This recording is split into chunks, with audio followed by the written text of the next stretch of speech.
পাকিস্তানের সবচেয়ে প্রভাবশালী পত্রিকা দ্য ডন। এই দ্য ডন খুবই একটি ওয়েল ট্রাস্টেড পত্রিকা। সেই পত্রিকা বলতেছে যে জামাত ক্ষমতায় আসার প্রচুর সম্ভাবনা রয়েছে। খুবই প্রভাবশালী পত্রিকা দ্য ডন। তো তারা একটি কলাম লিখেছে, সেখানে লিখেছে যে এ রিসার্জেন্ট জামাত ইন বাংলাদেশ, এবং তারা সেখানে বিস্তারিত বিশ্লেষণ করে দেখিয়ে দিয়েছে যে আগামী নির্বাচনে জামাত জোটের জয়ী হওয়ার সম্ভাবনা রয়েছে। তো তারা কি লিখেছে দেখুন, লিখেছে যে বাংলাদেশের দক্ষিণ পশ্চিমে অবস্থিত গোপালগঞ্জ জেলার বাসিন্দা 44 বছর বয়সী রমেশ চন্দ্র 2 দশকেরও বেশি সময় ধরে ভাস্কর্য তৈরি করে আসছেন। তিনি গোপালগঞ্জ 3 আসনের একজন ভোটার, যেখান থেকে প্রাক্তন প্রধানমন্ত্রী শেখ হাসিনা টানা 8 বার নির্বাচিত হয়েছিলেন, এবং এই রমেশ চন্দ্র দীর্ঘদিন ধরে হাসিনার আওয়ামী লীগকে সমর্থন করে আসছিলেন। কিন্তু এবারে পরিস্থিতি ভিন্ন। 5ই আগস্ট 2024 সালে ছাত্র নেতৃত্বাধীন গণ অভ্যুত্থানের পর শেখ হাসিনা ভারতে পালিয়ে যান, এবং 10ই মে 2025 তারিখে নোবেল শান্তি পুরস্কার বিজয়ী মোহাম্মদ ইউনূসের নেতৃত্বে অন্তর্বর্তীকালীন সরকার সন্ত্রাস বিরোধী আইনের অধীনে আওয়ামী লীগ এবং এর সকল সহযোগী সংগঠনের রাজনৈতিক কর্মকাণ্ড নিষিদ্ধ করে। বাংলাদেশে আন্তর্জাতিক অপরাধ ট্রাইব্যুনাল আইটিসি 2010 সালে হাসিনার প্রতিষ্ঠিত একটি দেশীয় বিচারিক সংস্থা বর্তমানে 2024 সালের আন্দোলনের সাথে সম্পর্কিত গণহত্যা এবং মানবতা বিরোধী অপরাধের জন্য আওয়ামী লীগ নেতাদের বিচার করতেছে। 2024 সালের বিক্ষোভকারীদের উপর দমন পীড়ন নির্দেশ দেওয়ার জন্য একই ট্রাইব্যুনাল হাসিনাকে মৃত্যুদণ্ড দেয়। এবং এর আগে ট্রাইব্যুনাল 1971 সালের যুদ্ধের সময় যুদ্ধাপরাধ এবং পাকিস্তানকে সমর্থন করার জন্য জামাত ইসলামের বেশ কয়েকজন নেতাকে মৃত্যুদণ্ড দিয়েছিল, যার ফলে 2015 সালে জামাত নেতা আলী আহসান মুজাহিদ এবং 16 সালে জামাত প্রধান মতিউর রহমান ইসলামীকে মৃত্যুদণ্ড দিয়ে কার্যকর করা হয়েছিল। বর্তমান সরকার জানিয়েছে যে বিচার শেষ না হওয়া পর্যন্ত আওয়ামী লীগের রাজনৈতিক কর্মকাণ্ড পুনরায় শুরু করতে পারবে না।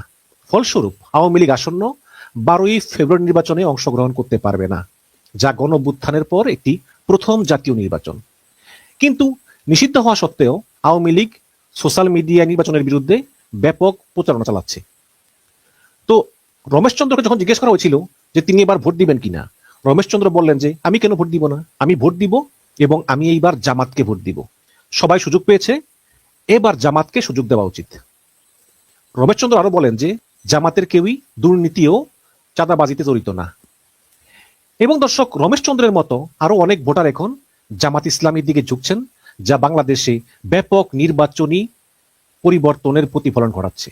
মার্কিন যুক্তরাষ্ট্র ভিত্তিক ইন্টারন্যাশনাল রিপাবলিকান ইনস্টিটিউট বা IRI এর ডিসেম্বরের এক জরিপে দেখা গিয়েছে যে 30% ভোটার প্রয়াত প্রধানমন্ত্রী খালেদা জিয়ার দল বাংলাদেশ ন্যাশনালিস্ট পার্টিকে সমর্থন করেছে, মানে বিএনপিকে, আর 26% জামাতি ইসলামকে সমর্থন করেছে, এবং 6% 2024 সালের অগাস্টের গণ অভ্যুত্থানের নেতৃত্ব দেওয়া এনসিপিকে সমর্থন করেছে।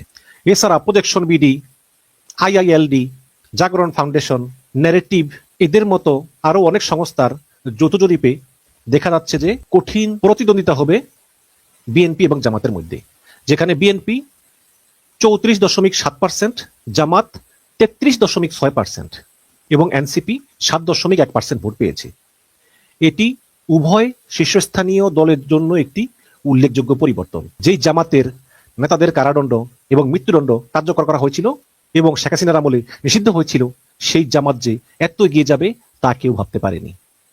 এই যে বিএনপির কর্মীরা চাঁদাবাজি এবং দুর্নীতি করতেছে, জামাত এটাকে কাজে লাগিয়ে নিজেকে একটি সুশৃঙ্খল বিকল্প হিসাবে উপস্থাপন করার চেষ্টা করতেছে, এবং চাঁদাবাজির অভিযোগ ট্র্যাক করার এবং সরকারি খরচ পর্যবেক্ষণের জন্য ডিজিটাল সরঞ্জাম সহ এই উদ্যোগগুলি ব্যাপক মনোযোগ আকর্ষণ করেছে। এবং তরুণ ভোটারদের মধ্যে দলটির ক্রমবর্ধমান জনপ্রিয়তাও স্পষ্ট। 2025 সালের নভেম্বরের নির্বাচন কমিশনের তথ্য অনুযায়ী বাংলাদেশে প্রায় 127 মিলিয়ন নিবন্ধিত ভোটার রয়েছে, যার মধ্যে 18 থেকে 35 বছর বয়সী প্রায় 45 মিলিয়ন ভোটার রয়েছে। এবং ঢাকা বিশ্ববিদ্যালয় সহ বেশ কয়েকটি বিশ্ববিদ্যালয়ের সাম্প্রতিক ছাত্র ইউনিয়ন নির্বাচনে জামাতের ছাত্র সংগঠন ইসলামী ছাত্র শিবির বড় জয় পেয়েছে, যেখানে বিএনপি সমর্থিত জাতীয়তাবাদী ছাত্র দল কোনো উল্লেখযোগ্য পদ অর্জন করতে ব্যর্থ হয়েছে। অনেক বিশেষজ্ঞ বিশ্বাস করেন যে ছাত্র সংসদ নির্বাচন পরবর্তী জাতীয় নির্বাচনে প্রভাব ফেলতে পারে, যদিও আবার এর সঙ্গে অনেকে একমত নন।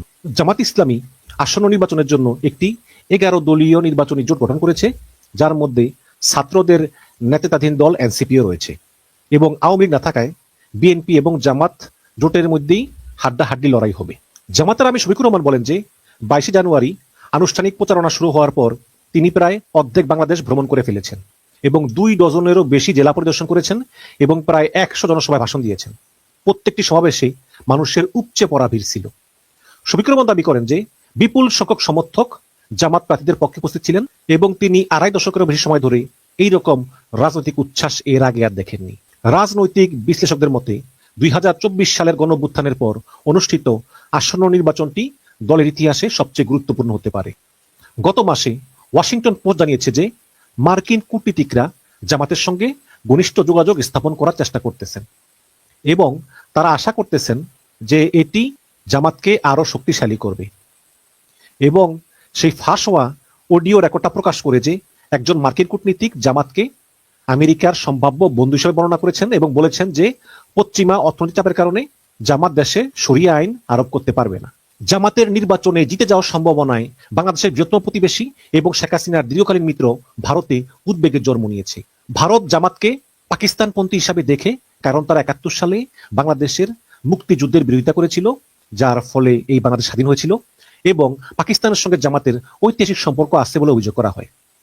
কাজেই ভারতীয় কর্মকর্তারা আশঙ্কা করছেন যে জামাত ক্ষমতায় আসার ফলে বাংলাদেশের ঐতিহ্যগত ভারত বান্ধব পররাষ্ট্রনীতি পরিবর্তিত হয়ে পাকিস্তানপন্থী পররাষ্ট্রনীতি প্রণয়ন করা হতে পারে। 2001 সালের বিএনপি জামাত জোট সরকারে মতিউর রহমান নিজামী এবং আলী আহসান মুজাহিদের মতো মন্ত্রীরা দক্ষতার সঙ্গে গুরুত্বপূর্ণ মন্ত্রণালয় পরিচালনা করেছেন, কর্মসংস্থান বৃদ্ধি করেছেন, করদাতাদের অর্থ উন্নয়নে ব্যবহার করেছেন এবং দুর্নীতি নির্মূল করেছেন। এখনো 20 বছরেরও বেশি সময় পরে আমরা আরো আত্মবিশ্বাসী যে আমাদের তারা সকল মন্ত্রণালয়ে কার্যকরভাবে শাসন করতে পারবেন। এবং আইনজীবী শিশির মনির বলেন যে আমি একাই 10টি মন্ত্রণালয় পরিচালনা করতে সক্ষম। আমাদের দলে আমার মতো আরো ডজন ডজন নেতা আছে যারা এই দেশকে পরিচালনা করতে সক্ষম। তবে ঢাকা বিশ্ববিদ্যালয়ের অধ্যাপক এবং রাজনৈতিক বিশ্লেষক ডক্টর মোহাম্মদ সিদ্দিকুর রহমান খান বলেন যে 2001 থেকে 2006 সাল পর্যন্ত বিএনপি সরকারে জামাতের কিছু অভিজ্ঞতা থাকলেও প্রশাসন এবং সরকার পরিচালনার ক্ষেত্রে তাদের অভিজ্ঞতার অভাব রয়েছে। এবং জাহাঙ্গীরনগর বিশ্ববিদ্যালয়ের প্রাক্তন অধ্যাপক এবং রাজনৈতিক বিশ্লেষক দিলারা চৌধুরী বলেন যে দেশ পরিচালনার ক্ষেত্রে অভিজ্ঞতার চেয়ে দক্ষতা এবং সততা গুরুত্বপূর্ণ। বর্তমানে অন্যান্য যে কোনো দলের তুলনায় জামাতের পদে সবচেয়ে শিক্ষিত এবং যোগ্য ব্যক্তিরা বেশি, এটা বলেছেন দিলারা চৌধুরী, জাহাঙ্গীরনগর বিশ্ববিদ্যালয়ের প্রাক্তন অধ্যাপিকা। দৈনিক প্রথম আলোয় প্রকাশিত প্রার্থীদের হলফনামার বিশ্লেষণে দেখা গিয়েছে যে জামাতের দাঁড়িপাল্লা প্রতীকে অংশগ্রহণকারীদের 224 জন প্রার্থীর মধ্যে 201 জন উচ্চশিক্ষিত এবং 10 জন পিএইচডি ডিগ্রিধারী। পক্ষান্তরে ধানের শীষ প্রতীকে অংশগ্রহণকারী 287 জন বিএনপি প্রার্থীর মধ্যে 229 জন উচ্চশিক্ষিত, যার মধ্যে 8 জন পিএইচডি ডিগ্রিধারী। সুতরাং দেখা গিয়েছে যে জামাতের পদে উচ্চশিক্ষিত এবং পিএইচডি প্রার্থীর সংখ্যা বিএনপির চেয়ে বেশি। শফিকুর রহমান বলেন যে তাদের লক্ষ্য হলো ইনসাফের উপর ভিত্তি করে একটি দেশ প্রতিষ্ঠা করা, যেখানে সংখ্যাগরিষ্ঠরা নির্বাচিত কয়েকজনের দ্বারা শাসিত হবে না, জনসাধারণের সম্পদ লুণ্ঠন করা হবে না এবং কেউ আইনের ঊর্ধ্বে থাকবে না। এটি একটি আদর্শ ইসলামী সমাজের মূলনীতি হবে। তিনি বলেন এটাই হচ্ছে জেনজির দাবি, যে জেনজি হাসিনার মতো একটি দুর্নীতিগ্রস্ত এবং ফ্যাসিবাদী শাসনকে উৎখাত করেছিলেন। শফিকুর রহমান বলেন যে বাংলাদেশে বহু সংস্কৃতি এবং বহুজাতিক জনগোষ্ঠী সংবিধানে বর্ণিত সমান অধিকার ভোগ করবে। আমরা আইনের শাসন, স্বচ্ছতা, জবাবদিহিতা, গণতন্ত্রে বিশ্বাস করি এবং তিনি বলেন এই নীতিগুলো ইতিমধ্যেই আমাদের সংবিধানে অন্তর্ভুক্ত এবং আমরা এগুলোকে ইসলামী মূল্যবোধের পরিপন্থী বলে মনে করি না এবং এটাকে আপনি শরিয়া বা অন্য কোনো নামও বলতে পারেন, কিন্তু এগুলোই হচ্ছে ইসলামের মূল্যবোধের সঙ্গে সম্পর্কযুক্ত। শফিকুর রহমান আরো বলেন যে ইসলামী নীতির বিরোধিতাকারী যে কোনো উপাদানকে বল প্রয়োগের মাধ্যমে নয়, বরং সংসদের মাধ্যমে মোকাবেলা করা হবে।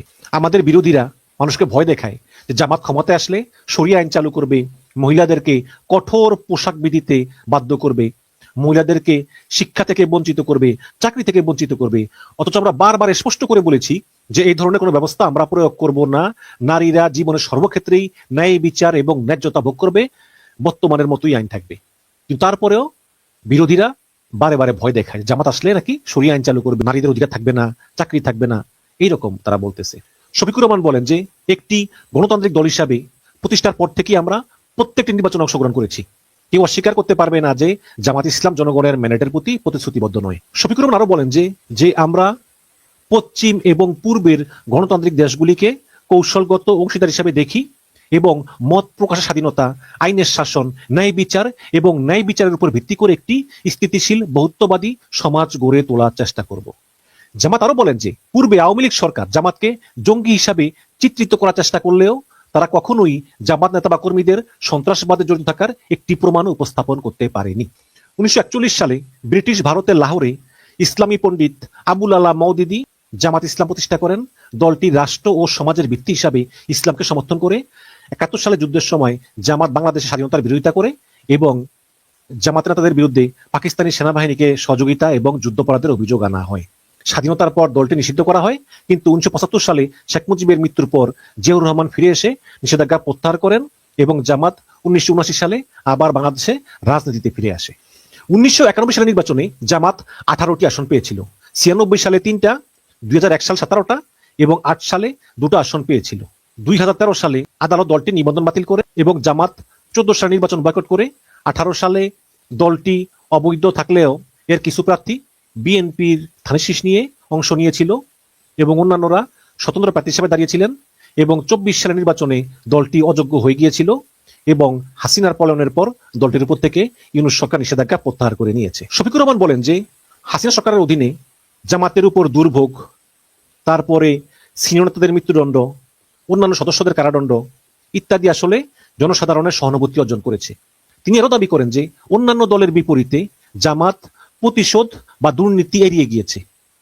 তিনি বলেন যে হাসিনার পলায়নের পর জামাত অন্তর্বর্তীকালীন সরকার এবং বিচার বিভাগের সঙ্গে সহযোগিতা করেছে, নৈতিক সততা প্রদর্শন করেছে, যা দলটি জনসমর্থন আরো বাড়িয়ে দিয়েছে। বিশ্লেষকরা বলেন যে জামাতের জনপ্রিয়তার আরেকটি মূল কারণ হলো বিএনপি নেতাকর্মীরা চাঁদাবাজি এবং দুর্নীতির সঙ্গে জড়িত হওয়ার কারণে বিএনপির প্রতি জনগণের হতাশা বেড়েছে, আর অন্যদিকে জামাতের বিরুদ্ধে এই ধরনের কোনো অভিযোগ নাই। দিলারা চৌধুরী বলেন যে চাঁদাবাজির কারণে মানুষ বিএনপি নেতা ও কর্মীদের উপর বিরক্ত। তিনি আরো বলেন যে বাংলাদেশের বেশিরভাগ সংকটের মূলে রয়েছে দুর্নীতি ও চাঁদাবাজি এবং কার্যকর নিয়ন্ত্রণ দেশের সমস্যা উল্লেখযোগ্যভাবে কমাতে পারে। ঢাকা বিশ্ববিদ্যালয়ের শিক্ষক ডক্টর খান বলেন যে আওয়ামী লীগের প্রান্তিকীকরণের ফলে জামাত কিছু ভোটারের কাছে বিকল্প হিসাবে আবির্ভূত হয়েছে, যেহেতু আওয়ামী লীগ নাই। গত 15 বছরে দমনপীড়নের কারণে জামাতের প্রতি জনগণের সমর্থন বেড়েছে। বিএনপিও কিন্তু বলতেছে যে ক্ষমতা আসলে আমরা দুর্নীতি নির্মূল করব। 25শে জানুয়ারি চট্টগ্রামে এক সমাবেশে বিএনপি চেয়ারম্যান তারেক রহমান বলেছিলেন যে নির্বাচিত হলে তার দল দুর্নীতির বিরুদ্ধে কঠোর ব্যবস্থা নেবে। তবে দিলারা চৌধুরী বলেন যে দুর্নীতি দমনের বিষয়ে বিএনপির চেয়ে জামাতের উপর জনগণের আস্থা বেশি, কারণ 2001 থেকে 6 সাল পর্যন্ত বিএনপি ক্ষমতা থাকলেও দুর্নীতি কিন্তু কমেনি, আর এই কারণেই মানুষ বিএনপিকে বিশ্বাস করে না। জামাত চাঁদাবাজি মোকাবেলার লক্ষ্যে একটি মোবাইল অ্যাপ চালু করার পরিকল্পনা ঘোষণা করেছে। সম্প্রতি ঢাকায় এক নির্বাচনী সমাবেশে ডক্টর শফিকুর রহমান বলেন যে এই অ্যাপের মাধ্যমে ভুক্তভোগীরা চাঁদাবাজদের বিরুদ্ধে ব্যান নামে অভিযোগ দাখিল করতে পারবেন। পক্ষান্তরে 5ই আগস্ট হাসিনা পালিয়ে যাওয়ার পর থেকে অসংখ্য বিএনপি নেতাকর্মী চাঁদাবাজি এবং অন্যান্য অভিযোগে অভিযুক্ত এবং গণমাধ্যমে প্রতিবেদনের পর বিএনপি দলটির কয়েক হাজার সদস্যকে বহিষ্কার করে। 18ই সেপ্টেম্বর বিএনপি চেয়ারম্যান তারেক রহমান বলেন যে বিভিন্ন অভিযোগের কারণে প্রায় 7,000-এরও বেশি দলের সদস্যকে বহিষ্কার করা হয়েছে। ঢাকা ভিত্তিক human rights support society HRSS এর অক্টোবরের 2025 সালে একটি প্রতিবেদনে বলা হয় যে 2024 সালের সেপ্টেম্বর থেকে 2025 সালের সেপ্টেম্বর এই এক বছরে বিএনপির অভ্যন্তরীণ সংঘর্ষে কমপক্ষে 85 জন নিহত হয়েছে এবং 5,117 জন আহত হয়েছে। জামাতের ক্রমবর্ধমান জনপ্রিয়তার পিছনে আরেকটি কারণ হলো কল্যাণ ও সামাজিক সহায়তা কর্মসূচি সহ দলের দাতব্য কার্যক্রম, দুর্যোগ ত্রাণ, নিম্ন আয়ের পরিবারের জন্য আর্থিক সহায়তা এবং শিক্ষা ও চিকিৎসা সহায়তার মাধ্যমে দলটি স্থানীয় পর্যায়ে তার সম্পৃক্ততা আরো সম্প্রসারিত করেছে। এছাড়াও ব্যাংক, হাসপাতাল, কোচিং সেন্টার, স্কুল, কলেজ সহ জামাতের সঙ্গে যুক্ত যে প্রতিষ্ঠানগুলো এগুলোর দলীয় কর্মী এবং সমর্থকদের জন্য কর্মসংস্থানের সুযোগ তৈরিতে সহায়তা করেছে। পাশাপাশি বৃহত্তর জনসাধারণকে শিক্ষা এবং স্বাস্থ্যসেবা প্রদান করেছে।